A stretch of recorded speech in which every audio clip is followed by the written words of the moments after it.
हम सौभाग्यशाली हैं कि हमने स्वतंत्र भारत में जन्म लिया। जब हम फिरंगियों के फेरे में फंस गए थे तो रंग दे बसंती चोला की एक आवाज पर टोलों के टोले उमड़ आते थे और उनके वंदे मातरम के नारों से खून में आने वाला 5-5 डिग्री का तूफान अंग्रेजी शासकों की जड़ों में तूफान ला देता था। लोग मर जाते थे, मिट जाते थे, फांसी चढ़ जाते थे, तो वो भी अपनी देशभक्ति साबित कर रहे होते थे, क्योंकि ये उस दौर की देशभक्ति की कसौटी थी।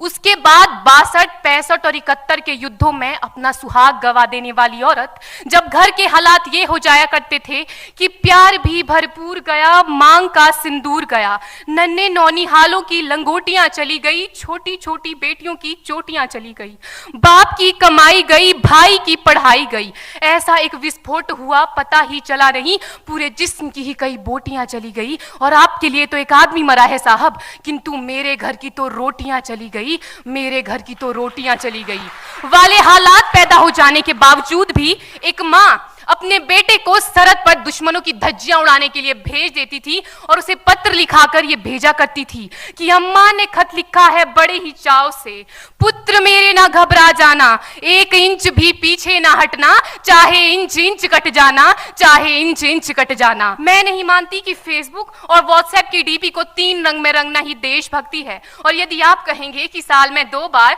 हाथ में तिरंगा ले लेना देशभक्ति है, तो मैं पूछना चाहूंगी कि फुटपाथ में रहने वाला वो ट्रैफिक की छांव में नंगे पांव में जब तिरंगा बेच रहा होता है, तो क्या इसे आप उसकी देशभक्ति कहेंगे?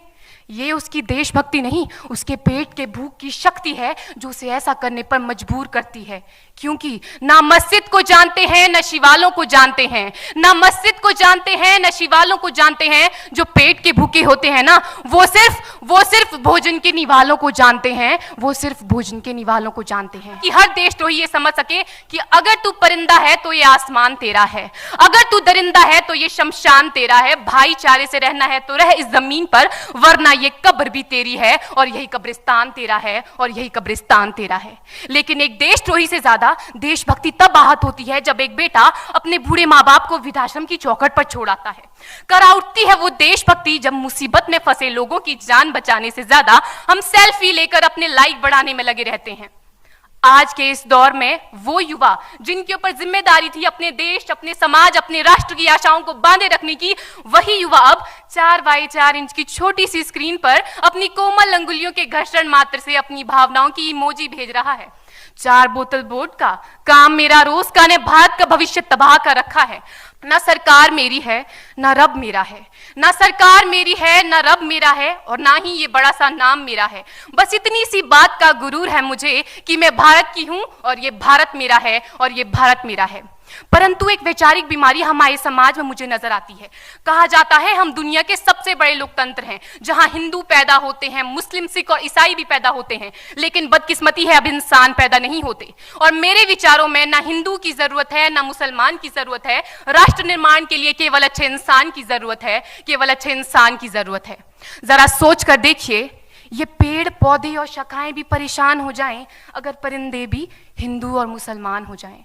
एक शैक्षणिक बीमारी भी हमारे समाज में मुझे नजर आती है, और बड़े ही आश्चर्य की बात है जिस देश ने पूरी दुनिया को तक्षशिला और नालंदा देकर के विश्वविद्यालय शिक्षा की बुनियाद रखी, आज विश्व के 100 सर्वश्रेष्ठ विश्वविद्यालयों में हमारा एक भी विश्वविद्यालय खड़ा नहीं हो पाता। जहां एक और हमारे पास IIT, IIM और NIT जैसे शिक्षण संस्थान हैं, तो वहीं दूसरी ओर इस देश के गरीबों को बेरोजगारी की जमात में खड़ा करने के लिए उनके हाथ में सर्व शिक्षा अभियान का झुंझुना पकड़ा दिया जाता है। अपने धर्म, अपनी जाति को ऊंचा मानकर दूसरों के धर्म की अवहेलना करता रहेगा, तब तक ना तो इस देश से अंधविश्वास खत्म होगा और ना ही हमारा राष्ट्र निर्माण संभव होगा।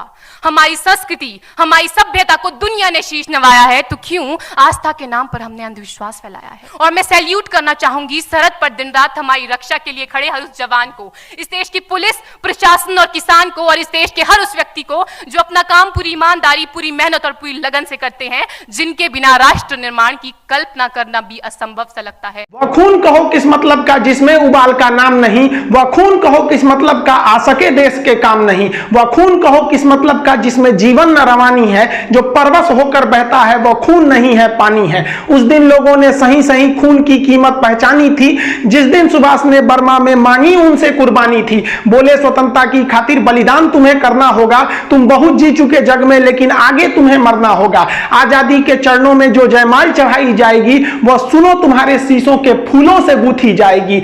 आजादी का संग्राम कहीं पैसों पर खेला जाता है, यह शीश कटाने का सौदा नंगे सर झेला जाता है। अजानू बाहों ऊंची करके वे बोले रक्त तुम मुझे देना, बदले में भारत की आजादी तुम मुझसे लेना। हो गई सभा में उथल पुथल, सीने में दिल न समाते थे, स्वर इंकलाब के नारे कोसों तक छाए जाते थे। हम देंगे देंगे रक्त बस यही शब्द सुनाई देते थे, रण में जाने को युवक खड़े तैयार दिखाई देते थे। बोले सुभाष वह आगे आए जिसके तन में भारतीय खून बहता हो, वह आगे आए जो खुद को हिंदुस्तानी कहता हो, वह आगे आए जो इस खूनी हस्ताक्षर करता हो, मैं कफन बढ़ाता हूं, वह आगे आए जो इसे हंस कर लेता है। सारी जनता हुंकार उठी, हम आते हैं, माता के चरणों में हम अपना रक्त चढ़ाते हैं। उस दिन देखा साहस से भरे युवक बढ़ते ही जाते थे, चाकू छुरी कटारों से वे अपना रक्त बहाते थे, फिर उस रक्त की स्याही में वे अपनी कलम डुबाते थे और आजादी के परवाने पर हस्ताक्षर करते जाते थे। उस दिन तारों ने देखा हिंदुस्तानी विश्वास नया, जब लिखा भारत के महावीरों ने खून से इतिहास नया।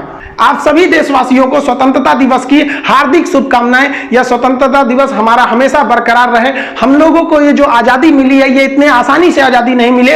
वो आजादी के लिए न जाने कितने वीरों ने अपने बलिदान दिए हैं। इसको दक्षिण का याद करिए, टीपू सुल्तान, वो मराठाओं की शक्ति, वो राजपूतों का बलिदान, वो सिखों की तलवार, झांसी की रानी, वो 11 साल का लड़का खुदीराम बोस जिसकी दाढ़ी मूछ नहीं थी, फिर भी उसने अंग्रेजों के आगे डट कर मुकाबला किया और अंग्रेजों ने उस बच्चे को फांसी चढ़ा दिया।